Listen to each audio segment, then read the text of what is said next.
Okay, so Oh, now we can see your complete presentation. So what exactly I will do, I will start this presentation now. I will introduce you, uh-huh. and then Yes. we can you can talk about the programs and the university what you have, and then we have a question and answer session. So we try to finish And there will our presentation, let's say in another 25 to 30 minutes, and then we have a 15 minutes of yeah, question and answer. okay. And I have no visual, right? There's going to be no need for the camera. No need for the camera. Yeah, no need for the camera because we can see your desktop right now. I'm sorry. If you want to Thank you. open your camera, you can open, but you know the bandwidth will be low and the voice will be start getting breaking up. I think you're right. Thank you. Okay, so let me start Yep. broadcasting, and then I will introduce you, and then I will let you know when to speak, and then you can start your conversation. So everything is virtualized. All the students and the counselors can hear you, but they cannot speak, but they can write. So I will let you know what are the questions they All right. have, and accordingly you can answer them in the end of the webinar. Correct. Okay, so let me broadcast the webinar right Yep. now. Begin. The broadcast is now starting. All attend.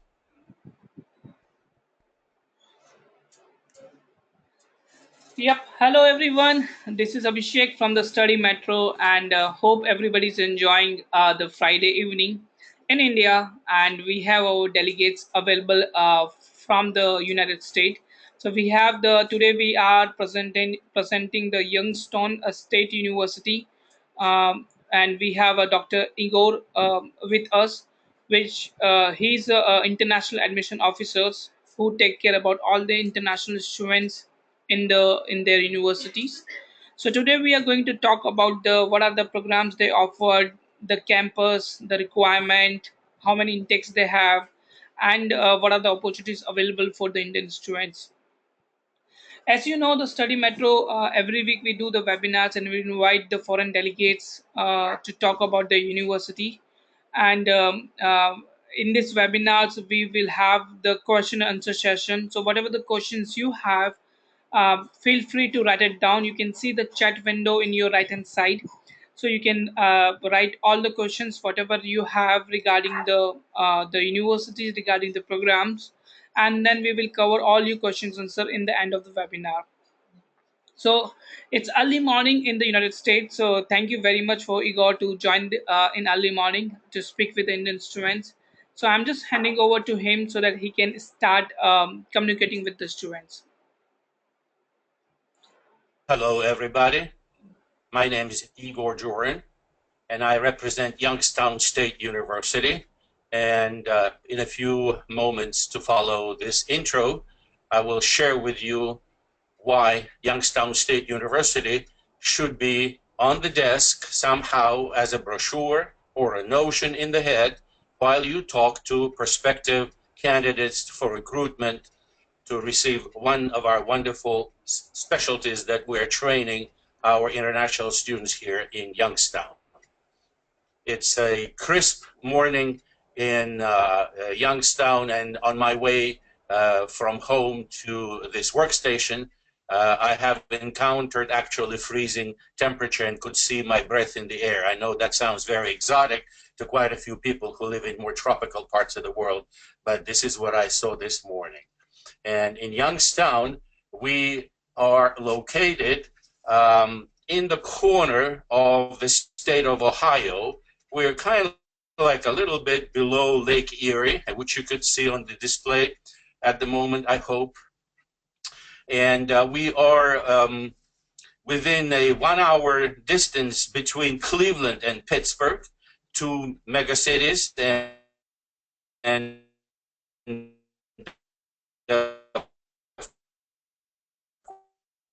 Chicago, Washington, our university. We have celebrated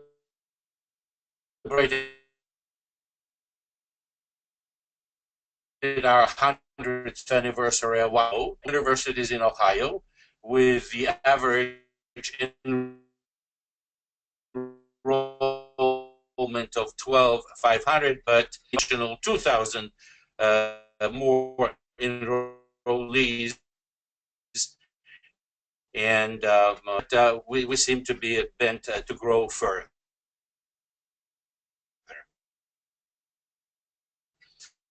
The student to faculty ratio allows a attention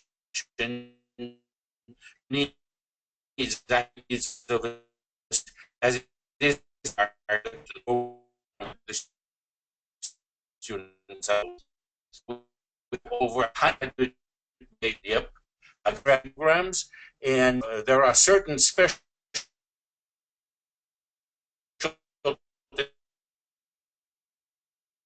we're nationally known for. An engineer school, another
and ratings, and one of such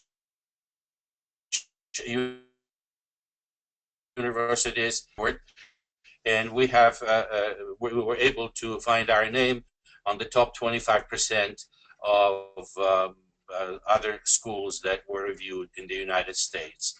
Our undergraduate and graduate programs heavily focus on mechanical, chemical, civil, electrical and computer, industrial and systems engineering. I believe we probably have programs that are uniquely connected with internships and probably of interest listeners, and should be brought to the attention of the students to be that we have managed to build a cohesive unity between academic training, OPT or CPT training, and further on building the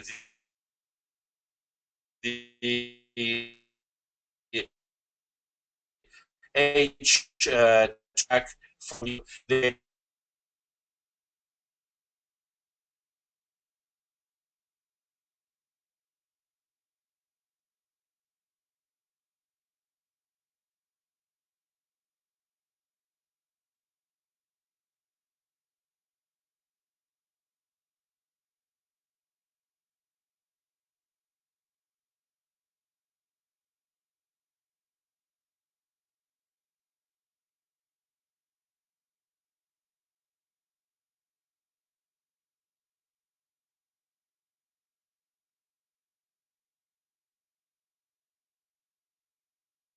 is sharing the brochure view book with the organizers, and I would encourage you to maybe request that a copy of that would be sent to students, and that in its turn works very well for us in our MBA program. Again, as is the pattern, a MBA program goes hand in hand with the internships, with the CPT and OPT, and an internship coordinator would be a very unique program that has been developed in the College of STEM is the Computer Science and Information Systems program. It is very popular with the Indian students. And Indian students at this time are the second largest body of students in our university. And quite a lot of them are attending this program. Please note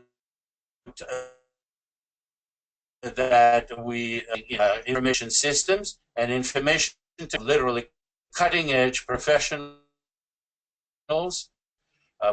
with multiple and sizable grants for these programs. In the graduate programs, we specialize into computing and information systems. We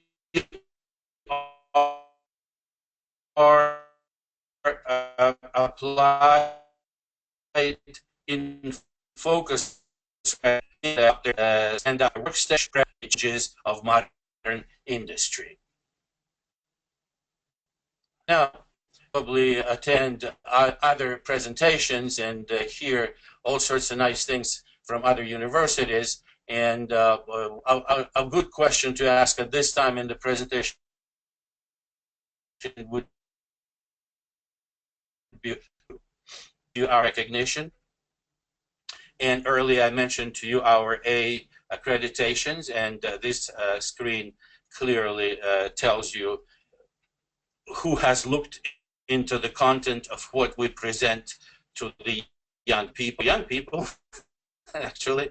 And you will see that we probably earned that right and are proud of these. Another very important aspect of that is that our current estimates for tuition, in conjunction with the GPA-based, merit-based scholarship, and please note both undergraduate and graduate, plus graduate assistantship, allows us to offer a very lucrative package where the recognition of the degree of the university goes hand in hand with very minimal, probably lowest in the state financial expense.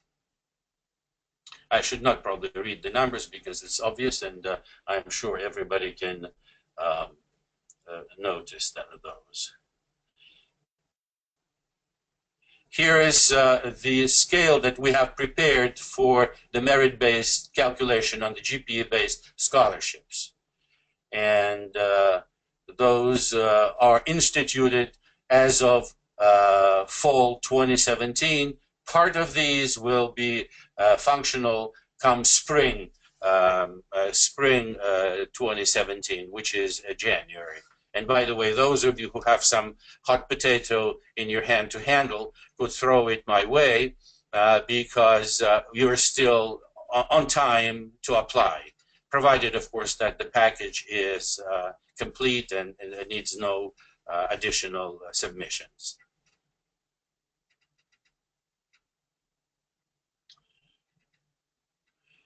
Another interesting answer to the question why YSU comes from this particular slide. Please note that we are within the driving distance from all of these sizable companies that are currently captains in modern industry here in North America. And what we are trying to stress with our students that the harder you work, the better is your performance, the closer you will be to your H-1B and further on to all other steps that you might choose to do with the help of these companies. And I'm sure that the names speak for themselves.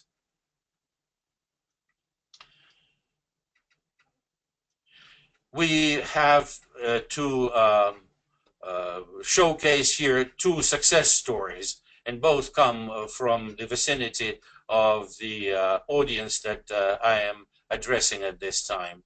We have Salim from Nepal, whom I have admitted at one time, who went through the training, and at this time he is enjoying a pretty illustrious position of a project manager at Marujun LLC with the status of H-1B. And we have Venugopal from India, who did the master's in computer science, and by way of OPT, entered the 3S Business Corporation with the same track of H-1B.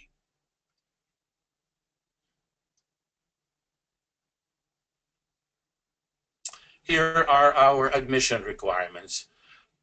For the undergraduate, 45 non-refundable application fee, application online.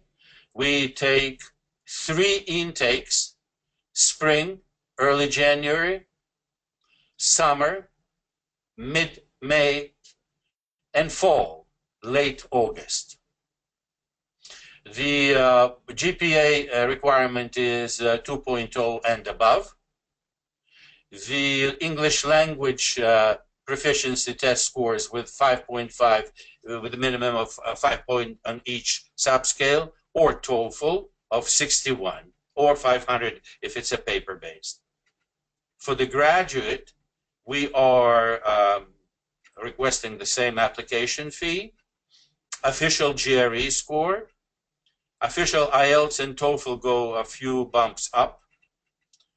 And at this time, we're performing NACE's evaluation, which is waived for approved agents. And approved agents to be approved are encouraged to start negotiating by way of email through me, and then I will lead you further to the bodies in this university that would review the proposal and would make a conclusion on that. Also, for the graduate, we require a resume, statement of intent, and 3 letters of recommendation out from the field. And with that, I'm concluding the presentation that we prepared for your attention, and I'm available for questions.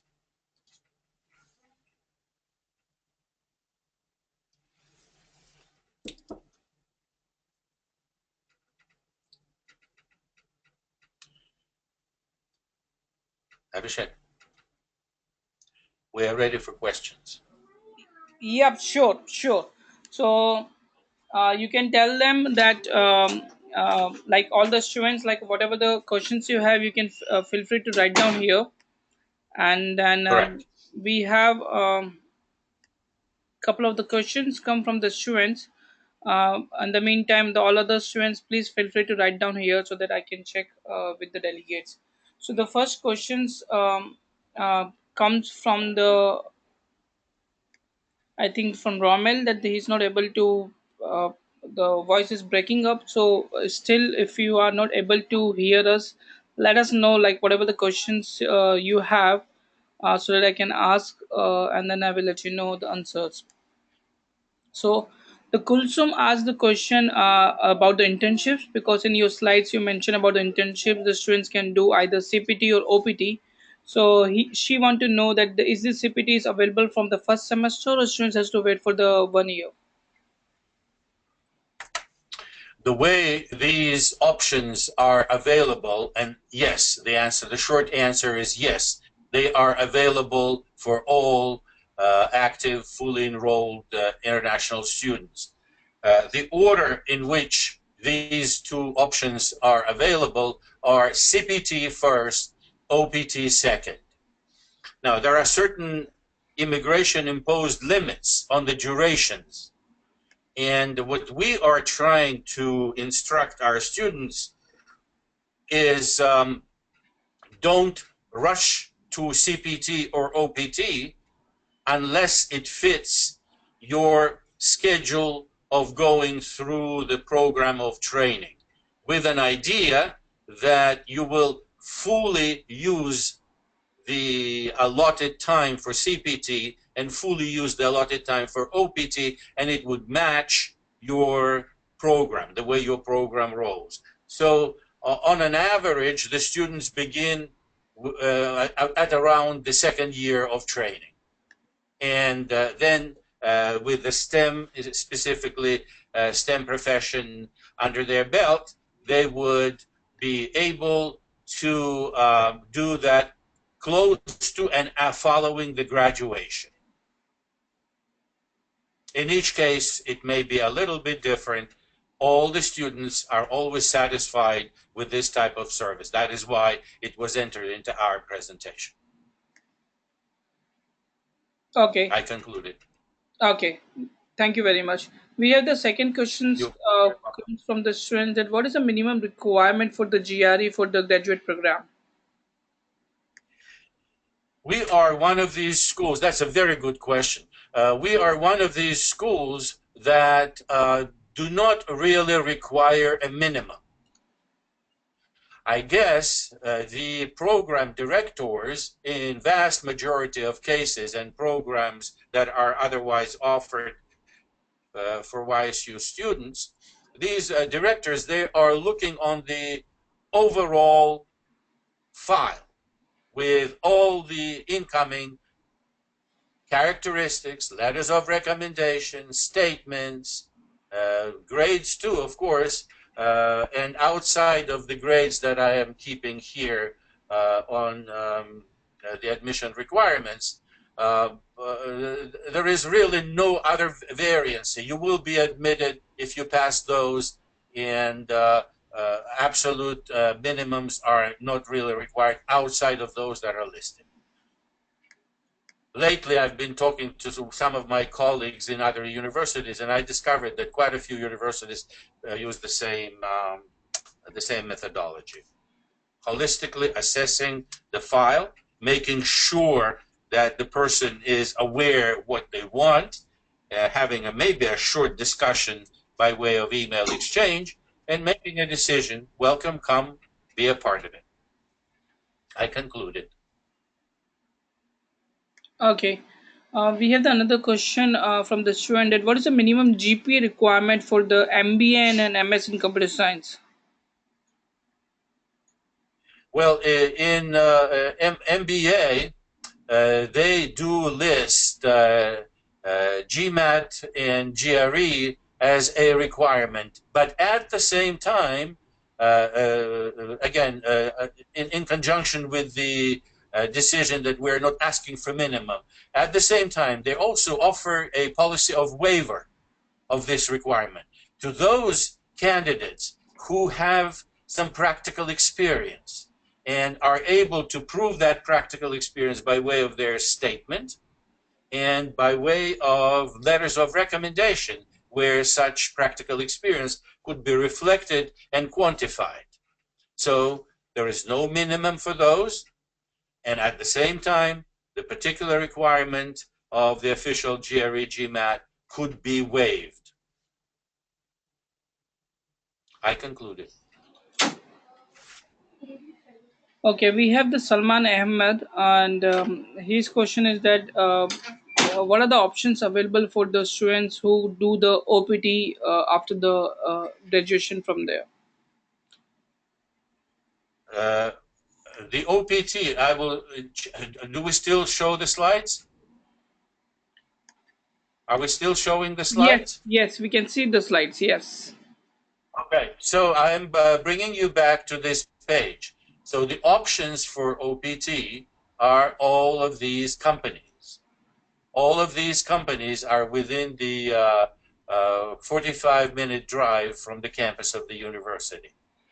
They are really in the neighborhood. We are located in that part of the United States, which was for years heavily industrialized. And OPT options to, again, engineering, mostly engineering specialties, would be found by way of this unique service of working with the specialists from each college to connect from student desk over to the workstation in the company, and also having in mind the H-1B track for the person who is at that time only in F status. And if you see my slide, you will notice that these are heavyweights. Of course, there are multiple other middle of the road type of companies that could serve as a starting point for further movement up in the career. I concluded. Okay, we have one student. His name is Suresh, and his question is that I have experience more than 8 years. Can I get admission without IELTS in the master program? The way, that's a very good question, by the way. The way it works with a waiver for the English language proficiency test, it's almost non-existent. And the reason being that in this university, our experiences have been such that proved to us and proved to our candidates and our students that in order to function in the system of quick information exchange, you need to tune up and build a certain level of English language proficiency. And we have reflected those in the previous slide in IELTS and in TOEFL. A lot of times people choose to replace. We have another function where you can replace with different tests, and such tests could be SATs or ACTs, especially at the undergraduate level. Having a belief that the candidate carries enough language power to not to fail in the real world of quick information exchange may be brought to the attention of the reviewing committee here in YSU, and we may review that, but most probably this will be an exception. It will not be a rule.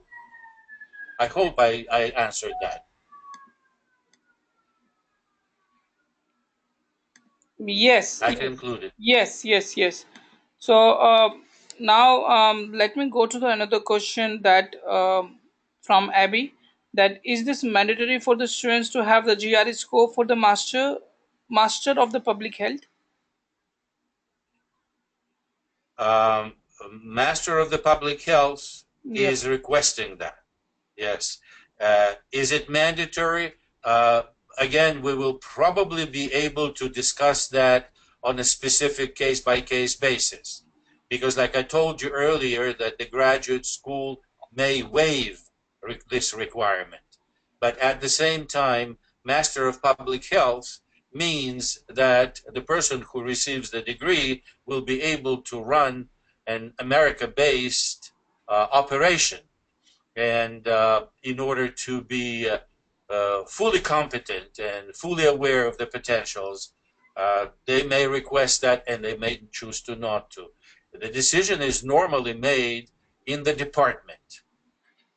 And the student or the candidate to come to this university will apply through my department. Then we will assemble the whole complete package, and then we pass it on to the department. So if this candidate tells us from get-go that they are planning to request that waiver, we will timely address that with the department and give the timely reply to the candidate. I concluded.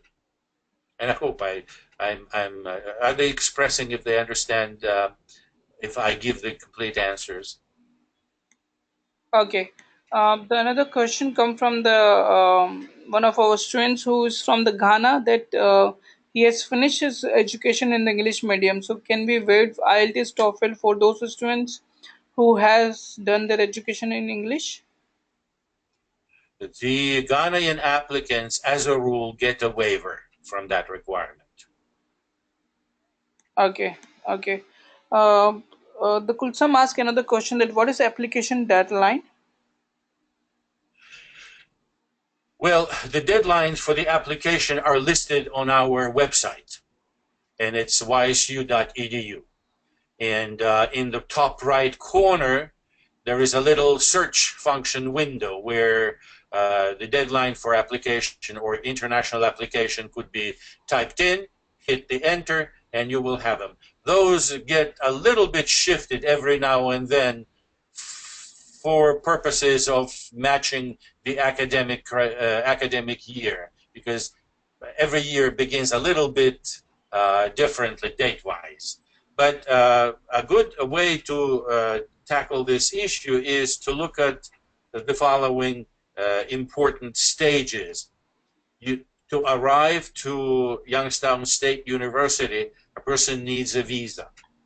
So in your country of origin, processing for a student visa on an average takes how much time? And we need, from that moment, we need about 1 month of prep time to process the application. So hypothetically, if we are talking about spring 2017, we are beginning on the 4th of January. Considering that December is a month which has lots of holidays and official places will probably not be operating, it would make it beginning of November would be the deadline. I hope I'm explaining it completely and giving an idea how to handle that and how to find the deadlines as they're posted. Yeah, surely. Yep. Right. So we Thank have you. another student whose name is Dennis Perman, and his question is: there any particular criteria for the backlogs, or minimum or maximum? Backlog means is that if they failed in any semester here in India, can they apply to the universities? An international student, that's another wonderful question, by the way. An international student, while attending any school in the United States, YSU including, needs to have full-time enrollment, and that means 12 credit hours. So out of the 3 intakes that I discussed with you, one intake, which is summer, normally is viewed as a not really complete semester because it is shorter in duration, it is more intense in class attendance, and it is in general the time when a lot of faculty choose to have time off. So not full academic offers appear on the schedule for the academic classes to choose from. Although all of the assignments for the classes are done with the help of our advisors, and advisors are trying real hard to see to it that each student gets the full benefit of each semester. So technically speaking, spring and fall semesters are the real semesters, but onwards.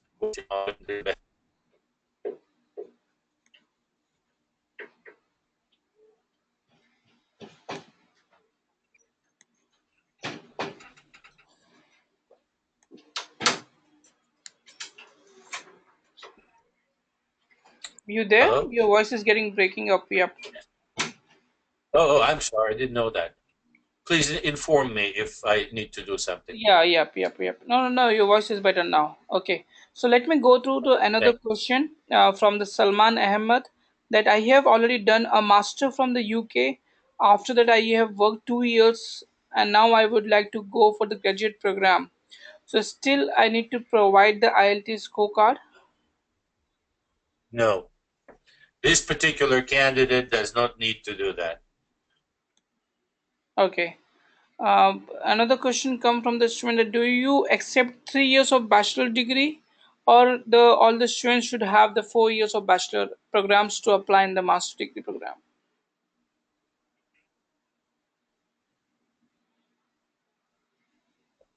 Well, that's another wonderful, a lot of knowledge in the field, and I appreciate that very much. Thank you to all of you for that. So, as you have noticed in my presentation, Youngstown State University is a well-known engineering school. And engineering universities, most of engineering universities is specifically in India and in the rest of the world are 4-year schools. So this issue does not pop up too often as a challenge to our decision. on a standard approach towards what is to be an undergraduate degree. Youngstown State supports the fact that in order to find a student must complete four, would start in one school, then they would transfer their credit in another school, and that school would be a 3-year school. In this case, we put on a thinking cap, look careful and attentively at the presented transcripts, and make a decision merit-worthy to the values of that particular case. If a student has just 3-year degree, most of the time that would not be sufficient to equate it to an undergraduate degree. At this time, we're trying to build what we call a bridging program, where a person would be originally trying to enroll into a graduate program, but will have to do some remedials prior to actual movement towards the graduate level. So all of these are on the table at this time, and my leadership is actively working with those.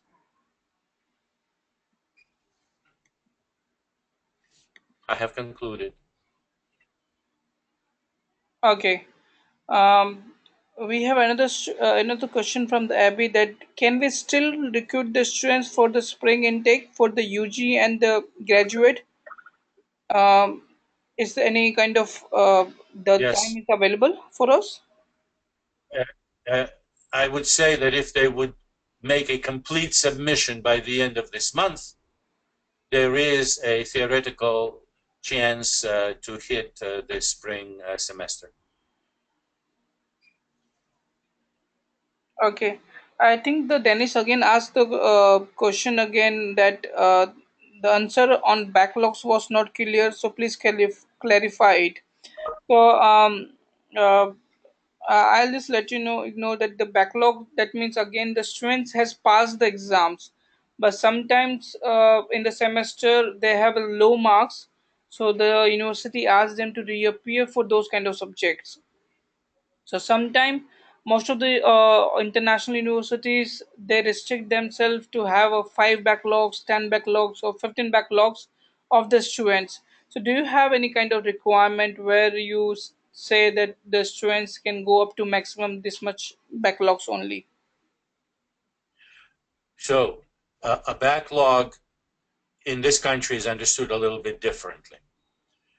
Okay. If we're talking about a person who is currently going through the completing eighth semester of education and submits their application based on 7 completed transcripts, this university accepts and makes a provisional admission, with the provision being that the particular person who is applying with such set of circumstances will, prior to arriving on campus, provide satisfactory and passing transcript mark sheet for semester number 8. Now, if I understood you correctly, that means that some of the grades have to be repeated due to whatever academic reason that there exists in a university. This particular university does not differentiate. We accept the final report on the mark sheet, and that report will be the one that will be reviewed.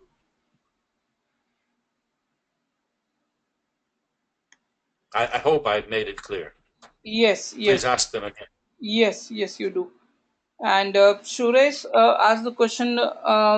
His question is, OPT will take from which semester? So Suresh, let me clarify to you what is CPT and OPT. The OPT is optional practical training, which generally the students apply once they pass out from the program.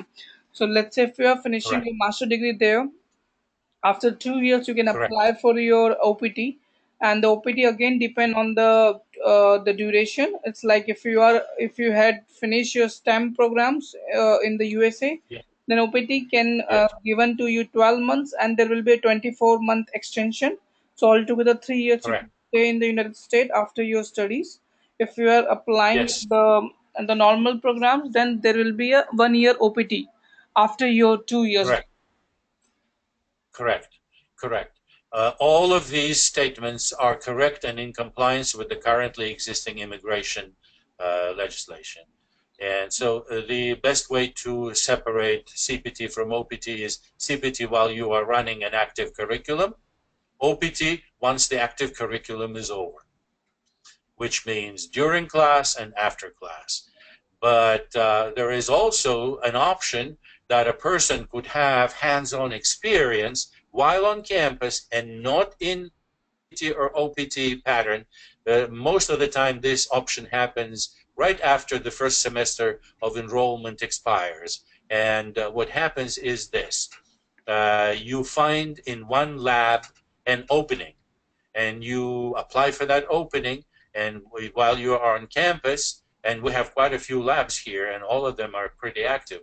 You see the industries that we serve, so you can understand that these labs are also kind of like an extension of such businesses. And you could have 20 hours a week of meaningful employment with the condition that you are in real life environment as far as labs are concerned. And the payment is also meant to be given to the students for their services on that. That's called employment on campus. So we would say employment on campus, CPT, and OPT with all the extensions that were listed in your question.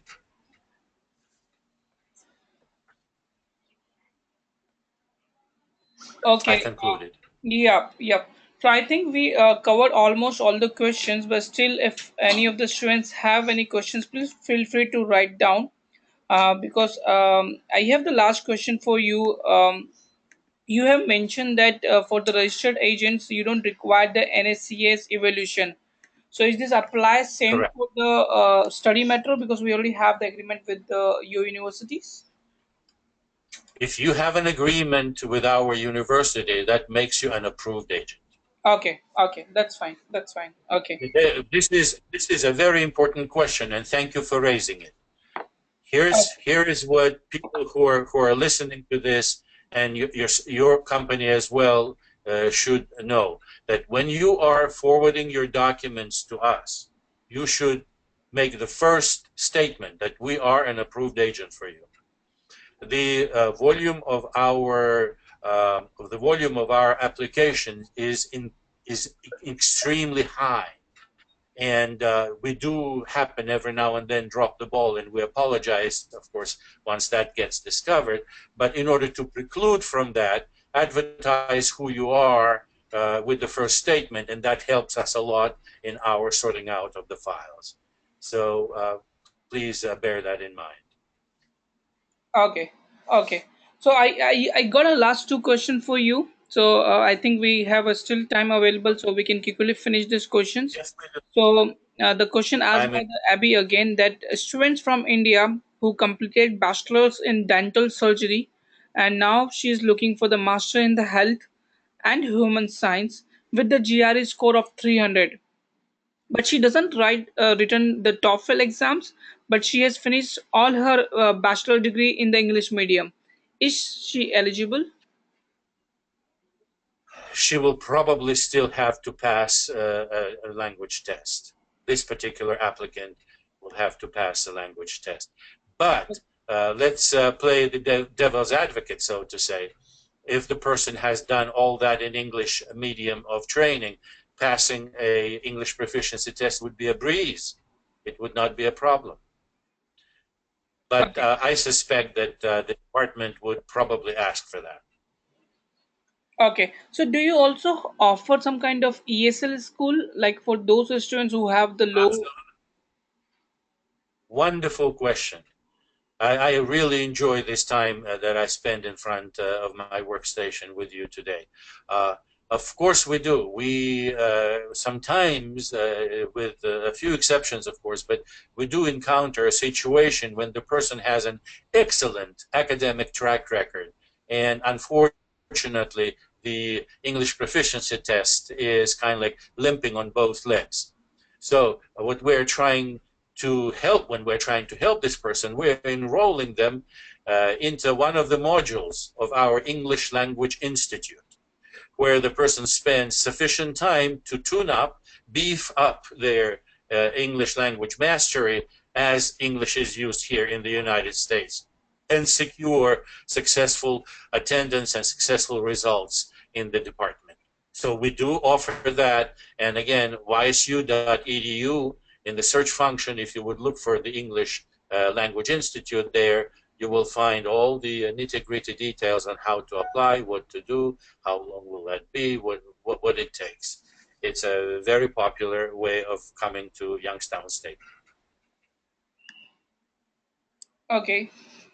So could you also let us know that what will be the tuition fees? Because there's one student, his name is Nitya, he's asking about the tuition fee. What the tuition fee offered by the undergraduate and the graduate program? I think I'm displaying right now this slide for you.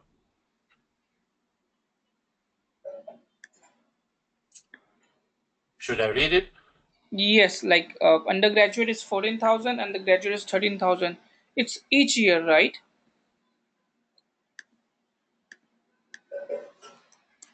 Annually, yes.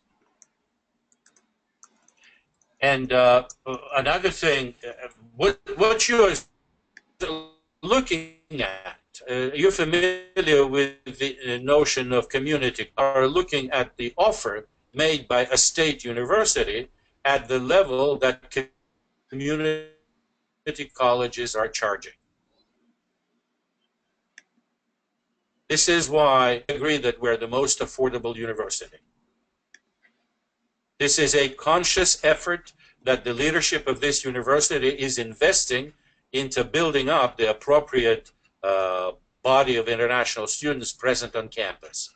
And making affordable is one of the tools, very powerful tools. Quite a few students come to this university for transfer because they hear about us after they make a decision to attend another university that probably has more silver tongue than I have. And they then, after kind of like looking around and seeing what they have in the neighborhood, they come over here because we offer Please mention to this person who asked, do they receive? Have they received the complete information on that? Are they happy with this answer?